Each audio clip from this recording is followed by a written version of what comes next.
घुटनों पर आ गए हैं ट्रंप और नेतन्याहू। जी हां, सो कॉल्ड दुनिया की सबसे बड़ी महाशक्ति कहे जाने वाले अमेरिका की हेकड़ी आज मिट्टी में मिल गई है। ईरान के खिलाफ जंग छेड़ना ट्रंप को इतना भारी पड़ेगा, इसका अंदाजा शायद व्हाइट हाउस को भी नहीं लगा था।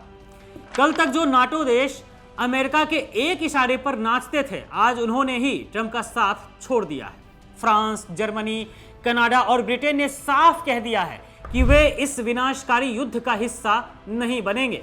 वहीं स्ट्रेट ऑफ हॉर्मुज के न खुल पाने से दुनिया भर में तेल और गैस की कीमत आसमान छूने लगी है, जिसकी वजह से ट्रंप और अमेरिका की जमकर थू थू हो रही है दुनिया भर में। और इसी के साथ अब बौखलाए भूरे बाल वाले ट्रंप ने अपने ही सहयोगियों यानी कि नाटो देशों को बेवकूफ कह डाला है, क्योंकि उनके पास अब लड़ने के लिए साथी ही नहीं बचे हैं।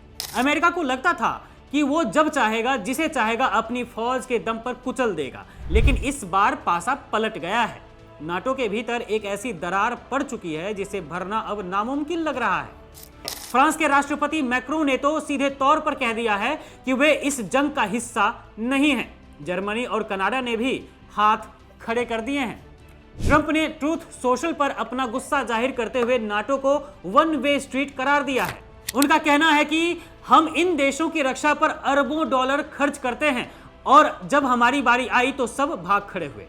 हकीकत तो यह है कि अब कोई भी देश अमेरिका की इस खुद की लगाई आग में झोंकना नहीं चाहता खुद को। हालत यह है कि ईरान की मार अब अमेरिका की दहलीज तक पहुंच गई है। अमेरिका के एक आर्मी बेस के ऊपर जब अज्ञात ड्रोन मंडराता दिखा तो वहां मौजूद अमेरिकी रक्षा मंत्री पीट हेगसेथ और मार्को रूबियो की जान हलक में आ गई। जो अमेरिका पूरी दुनिया को डराता था, आज उसके अपने सबसे पावरफुल मंत्री एक छोटे से ड्रोन की दस्तक से डरकर भाग खड़े होते हैं। पूरे अमेरिका में हड़कंप मच गया है। फौज को हाई अलर्ट पर रख दिया गया है। लेकिन सवाल यह है कि क्या अब बहुत देर नहीं हो चुकी है?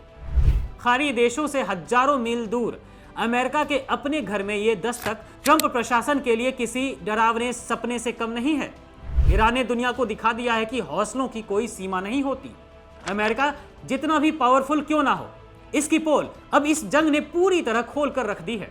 इजराइल के साथ मिलकर ईरान के शहरों और ऑयल फील्ड्स पर तबाही बरसाने का नतीजा अब अमेरिका खुद भुगत रहा है। दुनिया देख रही है कि कैसे एक के बाद एक अमेरिका के दोस्त उससे दूर होते जा रहे हैं। जापान, ऑस्ट्रेलिया और दक्षिण कोरिया ने भी अपनी सेना भेजने से मना कर दिया स्ट्रेट ऑफ हॉर्मुज में। ट्रंप अब अकेले पड़ते जा रहे हैं दोस्तों, और उनके साथ खड़े हैं तो बस बेंजामिन नेतन्याहू, इजराइल के प्रधानमंत्री, जो खुद अपनी राजनीति बचाने के लिए इस जंग को खींच रहे हैं। अब सवाल ये उठता है कि ट्रंप और नेतन्याहू कब तक इस जिद पर अड़े रहेंगे? क्या वे पूरी दुनिया को तीसरे विश्व युद्ध की आग में झोंक देंगे या फिर अपनी हार स्वीकार करेंगे? अमेरिका की बादशाहत अब ढलान पर है और ईरान ने ट्रंप को उनकी औकात याद दिला दी है।